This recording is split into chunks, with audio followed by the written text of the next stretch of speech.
Well. You're about to finally post this YouTube video about your favorite projects. At least the top 10, explaining some of it. And your top 10 favorite songs. With some honorable mentions. At least. Right? Yeah, I'll give some honorable mentions as well. Don't even worry about that. About time, bro! Yo, relax. It's just a YouTube video. Bro, it has been almost 2 weeks into the new year, which is crazy to say. But now you're doing this? Yeah. I haven't had enough space and opportunity to do it. You know?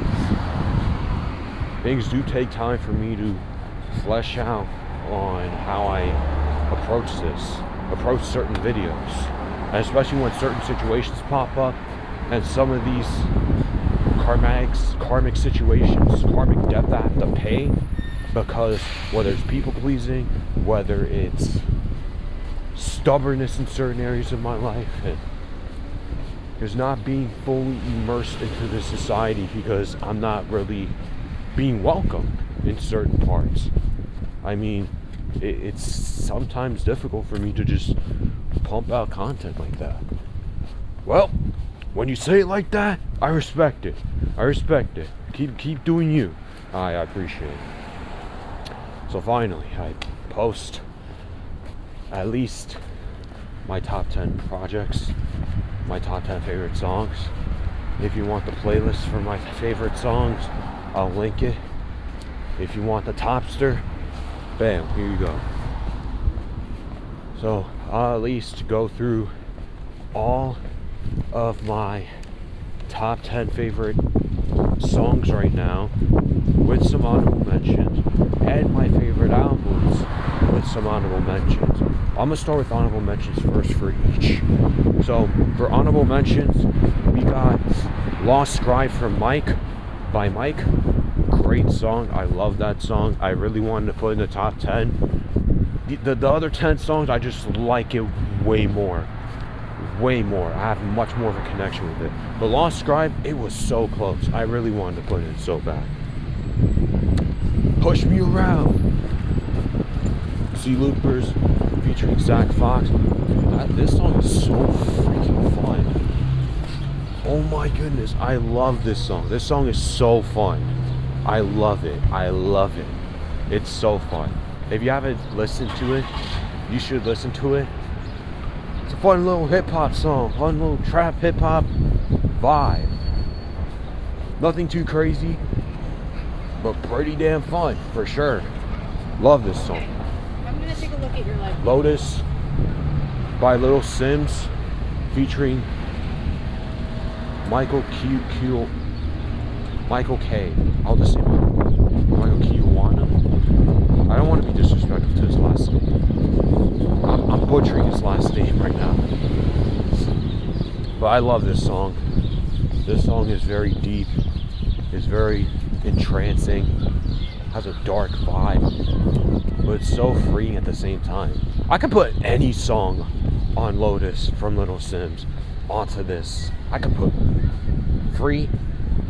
I could put Blue featuring Safa. I could put anything, literally. But this song, I just connected to it a lot more.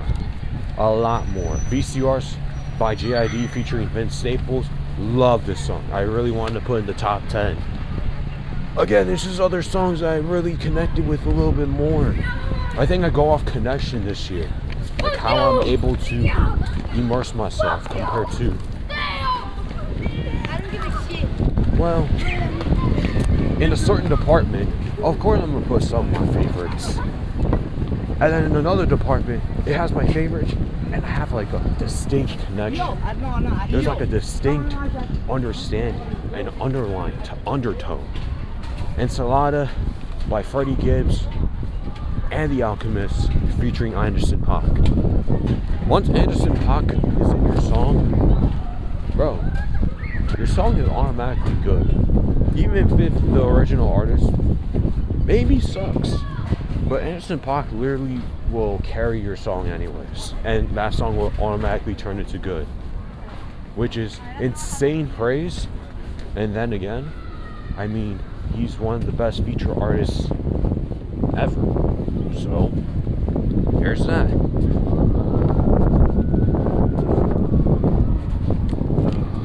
Icarus by Artemis. It's a K-pop song because I listen to a lot more K-pop this year. I listen to a lot more different genres this year.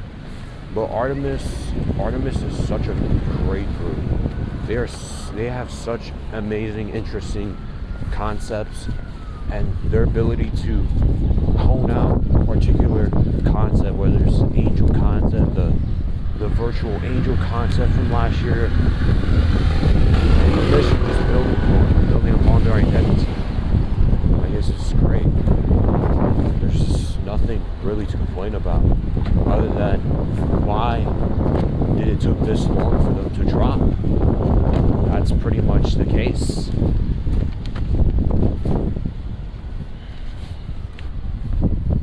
So, for honorable mentions for albums, I did Alfredo 2 by Freddie Gibbs. I really wanted to put this in, but there's another Alchemist album featuring another, duo that I like more, so I put that in there first in my top 10. There's Lotus by Little Sims. I really want to put this in there. You got the Weeknd album, which I've already forgotten the name of, and I don't know how I didn't write this down. It just really just came to my mind already. Then you got the Icarus EP from Artemis. Then you got Triple S with Ensemble 25 that didn't make it. But at least one of their songs made it. At least one of the songs made it. I was really torn between one of these two songs. One of them was on the MSNC project that they rushed out at the end of the year, or it's one of the songs from, you know what, for the meantime, I'm going to say the honorable mention, the Triple S song that I really wanted to put in, but I couldn't because I like this song a little bit more. These two songs, actually. Firework Diary, I love that song. I loved it from day one. I've been a Firework Diary truther from day one. And then Q&A. I love Q&A. Dude, that's, aside from the Moon Unit in that MSNZ little EP. And I wish it wasn't an EP because I wish they were allowed to flesh out another song, but they rushed this shit so they could push out a comeback at the end. But they should have not. They should have just continued with it further. But regardless, Q&A, this song is too good. This song is peak. And then there's another song that's a little bit more peak, and that's crazy to say. That's like I'm saying, oh, I just like this a little bit more. Oh well. No, that's an honorable mentions. And that's just going off my own bias anyways. I'm really biased about this song. Even if it's a little too early, or even if I should have just favored this song a little bit more. I don't care. I really don't.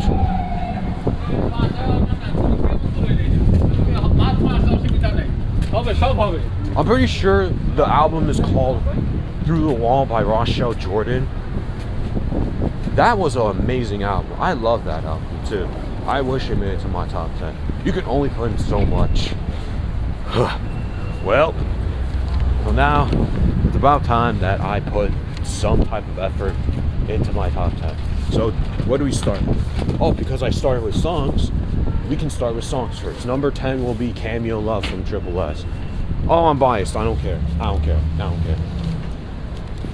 Over the course of time, from the music video to the choreography to just the overall vibe and atmosphere that Cameo Love brought to the table, I really cannot love this song more.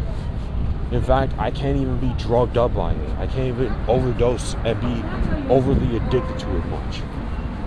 It's like me eating the same fast food. I can't really just sit down and listen to it 200 times a day. I wish I can. I wish that was possible. But it's not, unfortunately. I have to give other artists a chance. I have to give other music a chance. I have to also make more time for other groups. Like I'm giving this year, at least this portion of time, to more boy group listens and this, that, and the third, and more jazz listens. I gotta make time for everything. I gotta share the load. Not like that. Not like that. Not like that. But again, Cameo Love. I love this song way too much. I would overdose on the vibes again for the first time. It has half of my favorite members are in this Moon unit. So that just makes it everything better. So number 9 will be California Games by Armand Hammer featuring Earl Sweatshirt, produced by The Alchemist.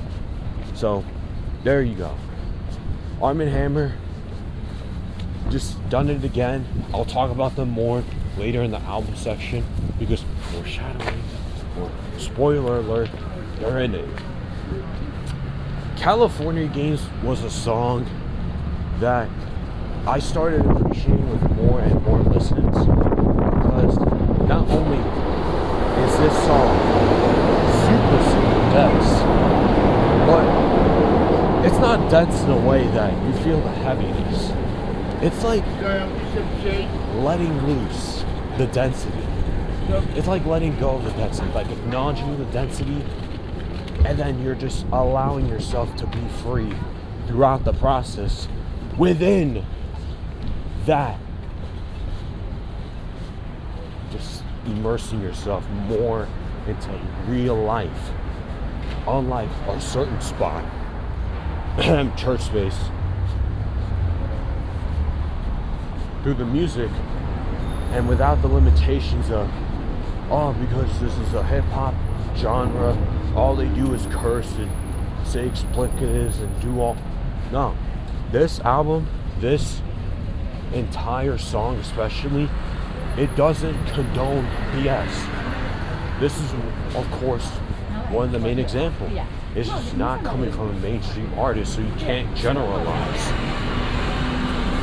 Earl Sweatshirt on a Armand Hammer song just doesn't miss. Or within each other's songs, they don't miss, really. The Alchemist, once again, has done his job. We had Falling Out the Sky, and now we have California Games. 2 songs. You can make an argument for either or, which one's better, or your favorite, or this, that, and the third. That don't matter. I think they're in the same level. But they have 2 different energies. This one that I felt a lot more let go of this dense feeling. Let go of this weird sensation that you've went through. And just let yourself be free type of feeling. And then just build off from it. Another song that I want to mention, because it just popped into my head and I didn't include it. Girls Fall Out the Sky, or Girls Fall Out the Sky by Pink Seafood. That song is awesome. I love that song. I've been replaying that song ever since it dropped. So there's that vibe. So number 8 is Billy Woods with Corinthians, featuring LP. Even though LP is more on the production, he's not really rapping. Corinthians is such a great song. LP did such a great job with the production, just creating such a dark, grimy, atmospheric vibe. And his writing was just so good. Waterproof Mascara could have been one of the songs that I included over this, Yet I sat with this song a little bit more, and I was able to catch more of my drift, my connection with it. But Waterproof Mascara, you were so well written. You were one of the best written songs of the year. If I was just going off written, that would be overcorrect, of course. I'm just going off my own favorites. I'm going off how I connected with these songs. I'm not just drop loading in, just throwing in the bucket. I'm really saying how I'm feeling about these songs. Earl Sweatshirt with Tourmaline in his Live, Laugh, Love album. I could literally put any song on this, but Tourmaline with Theravada's very unique chopping of the sample and Earl Sweatshirt's writing, it was just too good. It was perfect in a way.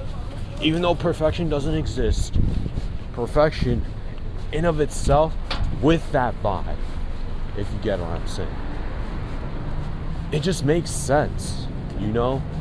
The way he was able to glide and talk about fatherhood, talk about how he's getting himself out the darkness, and even throughout this album, especially on this song, it's just so captivating.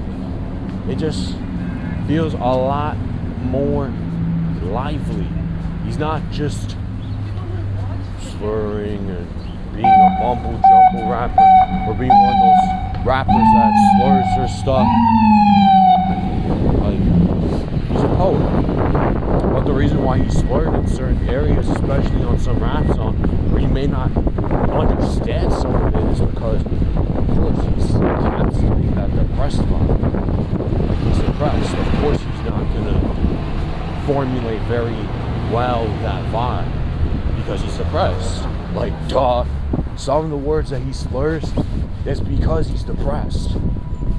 Because he can't really express himself. He has to fight through all these demons and all this shit just to be able to express himself. Of course he can't really. He has to slur and he can't really emphasize and be articulate, quote unquote. Even if he articulates, it doesn't come off like he's articulate. It comes off like he's a mumble rapper. When clearly he's a poet. He's one of the best writers that we've seen in hip hop in this current day generation. So he is completely taking control of his life. The two worlds that completely conflict with each other between some rap songs and Live, Laugh, Love is just so much more dynamic that it comes to a certain point where I can't really favor some rap songs over the other, or I can't favor Live, Laugh, Longer the other, because they're both two completely different mindsets and they have unique ways of layering itself. So that's why, in a certain case, which I will continue to go in depth a little bit later,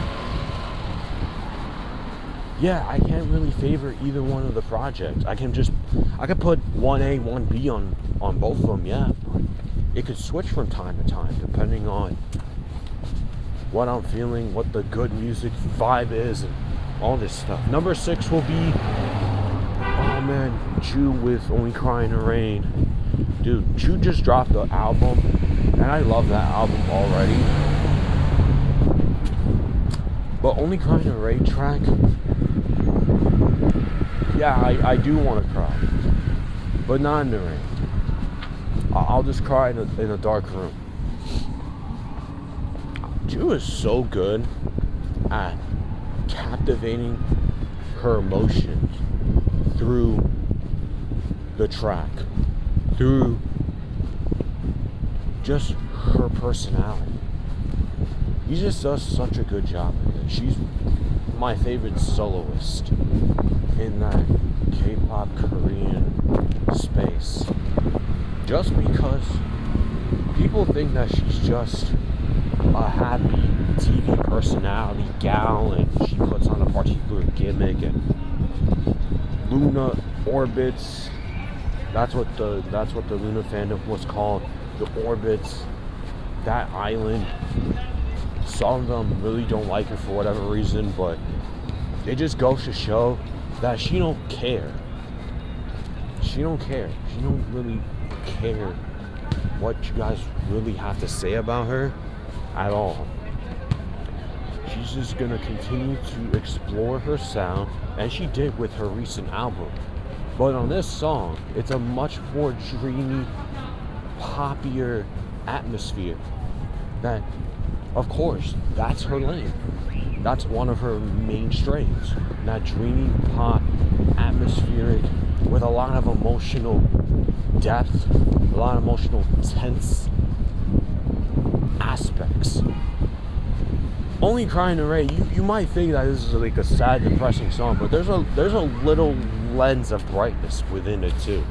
So it's not just depression. It's not just stress. It's a lot more, there's some positivity because it's Chu, you know? Chu is supposed to be this positive gal. But she is completely wiping it off and being like, man, be quiet. Shut up. Alright? Number 5 will be NMIXX with Ocean. An honorable mention song that I really want to bring in was Blue Valentine. But Ocean, I stuck with it through thick and thin. Ocean. Or Papillon. I could do Papillon, Ocean. I don't really care. I love all 3 of those songs anyways. Blue Valentine, Reality Hurts. But especially with Ocean, it made it seem like Red Velvet was making a comeback, but through NMIXX. Bro, NMIXX has had such an amazing past few years. Being able to find their sound, just ripping apart some of the stereotypes that they were going through. Like they make shit music, and some of their playful attempts or experimentations just completely just derail some of their reputation just because they made quote unquote a bad song, or they made a quote unquote such a weird, awkward vibe. But over time, they cleansed up their vocals. They have put a lot of prowess and power and a lot more diaphragmatic work with their vocals. And now look, they dropped one of the best songs with Blue Valentine. It has done number 1 in the charts for like months and weeks on end. And now people love them again a lot. And they pretty much deserve it because they didn't put all this work over the past few years just for them to still get the legacy of they're just a puppet industry plan group that they just do weird vibes. Whatever. They sound like a bunch of old men yelling at clouds when it comes to them. But now they ripped it off. So now we can transition to number 4, which is Eclipse with So Be It. Yes, I didn't have to read it. Bro, Pusha T really knows how to calculate himself with not only his rollouts, but how he approaches hip-hop. The Clips hasn't dropped as a duo with his brother Malice. They haven't dropped in 16 years. And they made a complete statement, both of them coming back. Especially with Pusha T starting it off at first, just ripping apart Travis Scott, because he dissed him. Especially that middle part. That middle part always gets me. That middle section where Pusha T was clearly dissing Travis Scott. Clearly. Doesn't really name drop him because he doesn't want him to get any sort of rep. But it's clear that he's dissing him. It's not even just the diss factor. But Malice has completely stolen the show. You could put multiple songs from the Clips album, Let God Sort 'Em Out. And I'll talk about Let God Sort 'Em Out in a little while. Malice has completely just took a different turn with his writing. with his rapping, because he hasn't rapped in so long, by the way. He hasn't rapped in so long. But he came back and he turned into a clear MVP favorite for rap. If it was to be a thing, a rapper of the year, MVP, rapper MVP, hip-hop, rap MVP, whatever you want to call it, he took that. He took that by storm. He took that with ease. It's crazy to say because I didn't even expect it. I didn't even expect the Clipse to even drop anything because I didn't really think of that. I didn't really anticipate it at all. But life do be happening sometimes. So then we can go from number 3 to 1. Number 3 will be McKinley Dixon's The Outside Rejoice. This song is just super catchy. I love this song so freaking much. We played this song in the barbecue 1000%. This is one of the songs I'm 1000% playing in the aux. It's 1000% the song I'm going to be playing in the barbecue if I were to host one, and I want to host one at some point. We're going to be flipping burgers, we're going to be making hot dogs, we're going to be making steaks with this song. We have to. There is no other way to put it. We have to play the song. This song is so freaking fun. The jazz, hip-hop, lo-fi vibe with a lot more orchestral, lively performance from the production to McKinley Dixon's rapping and this catchy chorus, we outside, rejoice, rejoice. That song is it. This is the one. This is a song to play on the aux. This is a song to play in barbecues. I'm playing it. I'm playing it. So number 2 and number 1, Baby Blue with the Kindred Spirit, and number 1, my favorite song of the year will be $5 Pony Rides from Mac Miller. Both these songs have made a massive impact. Both of them in general have made massive impacts in my life this year, period. Baby Blue has made such a drastic impact on my life for the last few years. But especially Mac Miller over the course of this year, or the past year, he has done miracles on me. I don't know how. I could have chose any other song, whether it's Funny Papers or DJ's Organ Chord. I could have chose any song from Balloonerism, but $5 Pony Rides, the lead single, is the song that I still hold on to so dearly. Dude, I love this song. Dude, that song gives me hope. This song gives me life. This song gives me pure happiness. It gives me spirit. It gives me love. It gives me appreciation for my own self. It gives me hope that I'm able to get out of my slumps, get out of my ruts, get out of certain circumstances. It gives me hope. Same with Kindred Spirit, with its jazzy, lo-fi instrumentals that was chopped in the production. Shout out to the producer for that song. Maybe it was Child Actor, because Child Actor was pretty much a lot mentioned in that entire album. But I'm gonna talk more about them later on when I speed run a little bit through number 10 to number 5 at least. Number 10 for favorite albums. Number 10 will be Kaytranada, Ain't No Damn Way. He's just a fun house producer. He's just so fun. He's a Canadian house DJ producer. He's fun. He's very fun. And he experimented a lot with that, a more bouncier vibe. He experimented a lot, and I loved it. He doesn't really let you check out like that. He makes you engage with the music. He makes you vibe with the grooves. There's a lot more grooves on this album especially. That's what I love a lot about this album. Number 9 will be Mike with Showbiz. Mike has done it again. He is the GOAT, period. He can rap. He can do everything. He can produce his own songs, even though he has a lot of other production creds, whether it's on this album or his past album, Burn Desire. He's just the GOAT, period. He's in that Earl Sweatshirt lane. However, he was pretty much the main reason why Earl Sweatshirt would drop some rap songs, because both of them, they're amazing poetry with that weird vibe that they get, or the weird reputation they get, because they're sad rappers, and they have different distinct dense deliveries, that they're a bunch of mumble rapping, slurring, they can't really enunciate, they're a bunch of boring, dry, but they've been cutting that shit out for the past year, so shouts to them.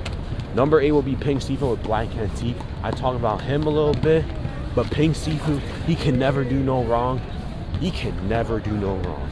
Pink Sifu just knows how to make hip-hop music, period.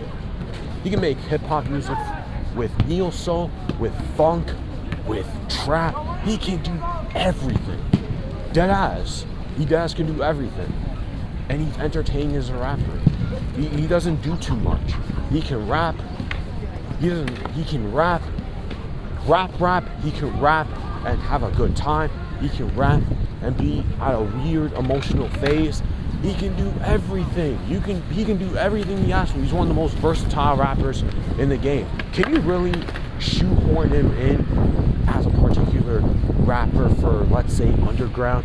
Because he can do underground, but he can also do some alternative. He's done neo-soul, he does funk, he does trap. He does everything. He does everything. Number 7, Arm & Hammer with Mercy. I already talked a lot about Arm & Hammer and The Alchemist. They just worked too well together. Worked too well. They worked way too well. Number 6, McKinley Dixon, Magic Alive. A jazz hip-hop album. I recommend this album a lot. It's a short 11 track, 36, 40 minutes of runtime. Not a lot of songs overstay its welcome. There's a lot of good features on there. There's a lot of intrinsic value with this song, with this album. The songs, the jazz, lo-fi, hip hop, orchestrated cuts. I don't know if orchestrated is a word. I don't give a shit. Number 5, Billy Woods with Gollywog. That's kind of cheating because I already put an Arm & Hammer song and an album in my favorites. So I'm kind of cheating because Billy Woods is also part of the duo with Arm & Hammer with Lucid. Kind of cheating, but I don't really care. Billy Woods just knows how to write great rap music. He's like the best writer of his generation, aside from Khan. Writing hip-hop, period. Writing raps, period. This guy's literally the best. Like every single year, he just knows how to make a great album. A great album experience. Period. Simple. Number 4, Let God Sort Him Out by the Clips. I already explained the clips.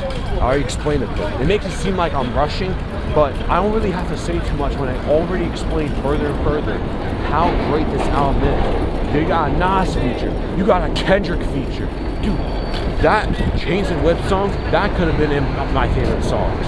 But so be it, I connected with it way more. I could have put Chandeliers, that Nas song. I could have put that song in. But I didn't because I connected with So Be It way more. I had way more fun with So Be It. So much fun. So there was that. So very self-explanatory. Clips came back after years of hiatus. Same with Malice, and they both just ripped apart the summer of 2025. It's like ripped apart. Number 3, Earl Sweatshirt with Live, Laugh, Love.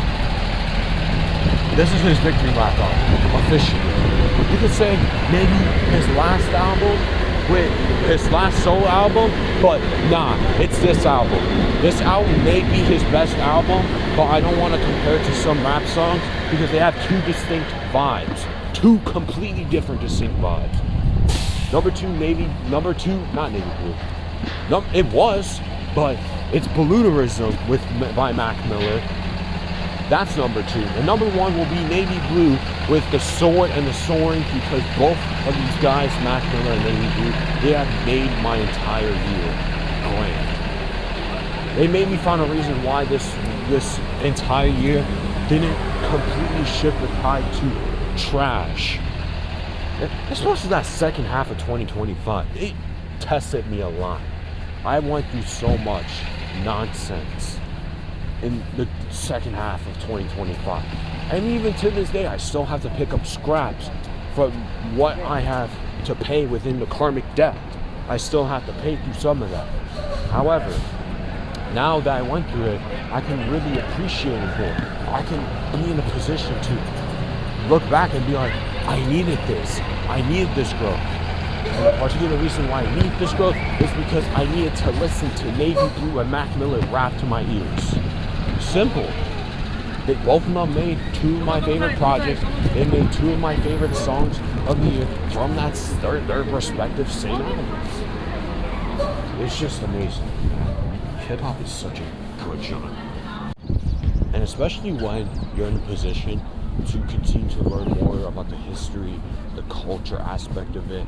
Like, I'm learning a lot from listening to not even just the modern hip hop, but I'm also learning a lot from even the older hip hop I listen to. Mobb Deep, shouts to them, honorable mention. They should have been an honorable mention even. Infinite, that they dropped the few months ago already, dude, that album was great. Even if it was a posthumous album. Shoutouts, well, more or less. Shoutouts to Prodigy, shoutouts to Havoc, shoutouts to that entire group. Because they were able to really encapsulate a lot of that nostalgia, that old vibe of Mobb Deep. What they used to be when they dropped Shook Ones Part 2, when they dropped Temperatures Rising.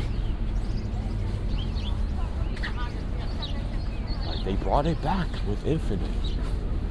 This is like their last release as a group, as a duo. I mean, well, you could say group, but in technicality, they're a duo. Or you should say duo instead of group.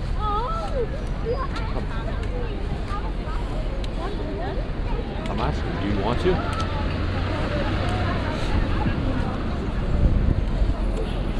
And they dropped one of my favorite songs of the year that I didn't mention because I couldn't put it in the song, but I wish I could. Because there's so many songs I like. It's Pour the Henny featuring Nas. Nas has had an amazing feature run. Shouts to Nas, bro. Shouts to Nas. I learned even so much through him because I look back at when he dropped Illmatic, and now I look when he dropped Light Years with DJ Premier this year. Bro, people hated DJ Premier's production, but personally, I was able to vibe with it. I don't know what it is, but the minimalist turn for DJ Premier, it was much more of an experiment, more than just a fleshed out, this is what I'm gonna do moving forward type of thing. Because he was still more experimental with Rock Marciano when they dropped The Cold Profession, their collab album. Shout out to that album.